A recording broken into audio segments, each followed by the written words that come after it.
रमजान के पवित्र महीने के आखिरी रोजे के दौरान तृणमूल कांग्रेस के 45 नंबर वार्ड के जय हिंद वाहिनी की ओर से एक इफ्तार मजलिस का आयोजन किया गया था। हर साल की भांति इस साल भी इस इफ्तार पार्टी को बड़े ही भव्य रूप में आयोजन किया गया था, जहां पर तमाम नेता मंत्रियों का तांता लगा था। सौम्य बख्शी, संजय बख्शी से लेकर और भी तमाम पार्षद एवं समाज सेवी उपस्थित थे।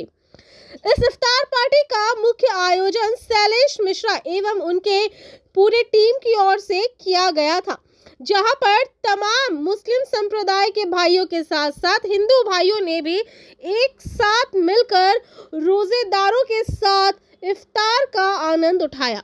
যোগদান হয়ে মানুষকে আপনি ভালো কাজ করবেন, মানুষ সঙ্গে মানুষ আপনার কাছে আসবে। ওয়ার্ড মধ্যে আপনি দেখেছেন ওয়ার্ডে হর কোনা 45 ওয়ার্ড দিকে হর কোনা কোনা লোক এসেছিল।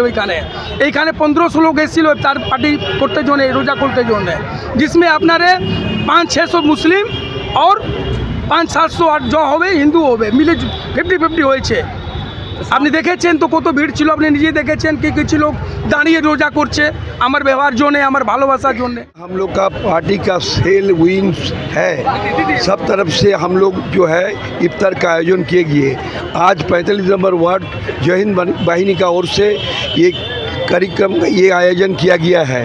मैं तो इतना ही बोलना चाहता हूँ आप लोग का चैनल के माध्यम से, ये सबको ये जो ईद, ये जो भाईचारा, ये हम लोग का सबको शांति और संगति का एकत्रित करने का आम जनता को एक वार्ता यही है। आप लोग का चैनल के माध्यम से ईद मुबारकबाद देना चाहता हूँ आप लोग को।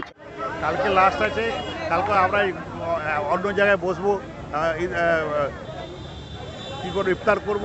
আজকে এখানে শৈলেশ মিশ্র আর সালমান সিদ্দিকীর নেতৃত্বে ইফতার হচ্ছে। এখানে আমাদের নেতা সঞ্জয় বক্সি আছে, সালমান সিং আছে, সবাই পিয়াল চৌধুরী, সবাই আমরা আছি।